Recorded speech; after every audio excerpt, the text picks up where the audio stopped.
Good morning, students. Welcome back. Today we are going to discuss about pricing over PLC. In the last semester, when we were studying our marketing, we learned about PLC. What does PLC stand for? PLC stands for Product Life Cycle. When we learned this concept in the last semester, we discussed about 5 different stages. We started with introduction, growth, maturity, saturation, and decline. Today, we will try to understand it once again from the point of view of economics. So, I will be discussing the main 4 stages, that is introduction, growth, maturity, and decline.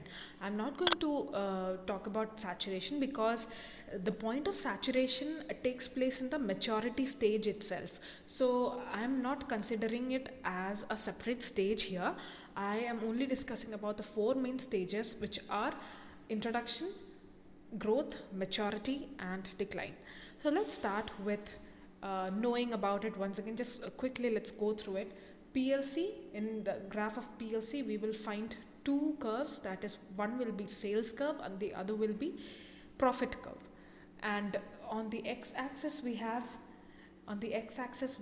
our time, and on the y-axis we have our sales and profit. So, depending upon this, or using these 2 axes, we will try to determine different stages. So, let's start with the first one. We have our first stage as introduction stage, the stage of introduction. At this point, the marketer or the seller is trying to launch his product for the first time in the market. So, when the launching takes place for the first time, people are completely unaware of the product, and hence a lot of expenses are incurred in order to advertise, in order to promote the product in the market. So, while promoting the product in the market,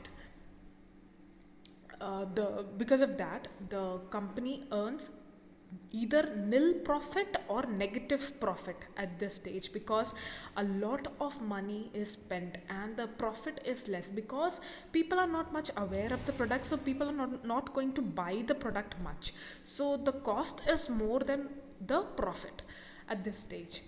Then we go to the next stage, that is growth stage. In the growth stage, sales increases. Sales is more better than what it used to be in the introduction stage. And the promotional cost is also there. We cannot say that the promotional cost is zero, because still people are getting to know more about the product. So the promotional cost is still there. And at this stage, the main aim is to gain customer preferences. The company wants to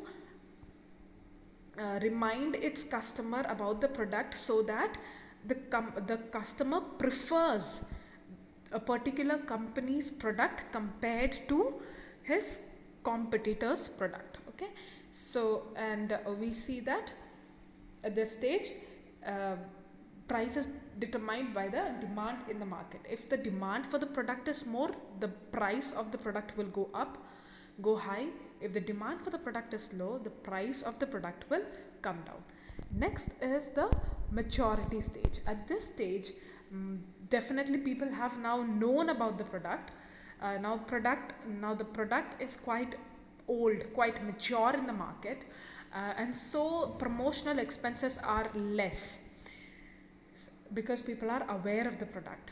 Now at this stage, sales is increasing, but at a decreasing rate.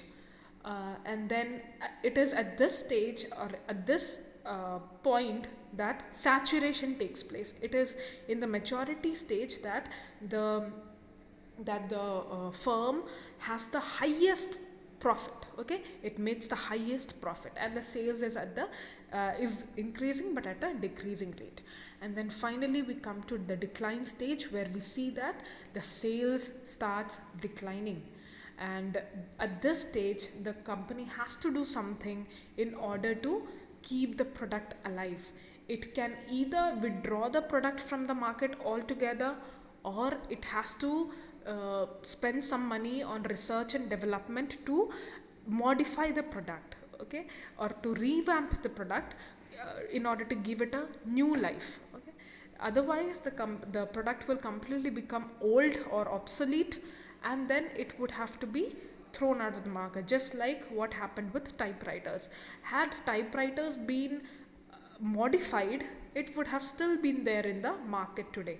But since it has not been modified, we see that it is not there in the market, and people prefer computers over typewriters. Okay, so these are the four different stages, and if such a question ever appears in your exam, then please try first draw the curve, draw the graph of PLC, which you must already have taken down the last semester, or you can refer your notebooks and all, and then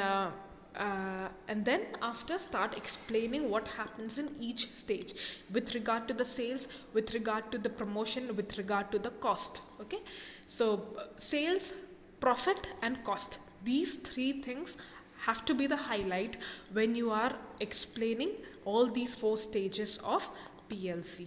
I hope you understood this concept, and the notes are available over here. Please go through it, understand it. Once you understand it, it will become very easy for you to write your answers in your own words. Okay, so enjoy this video and keep learning. Thank you.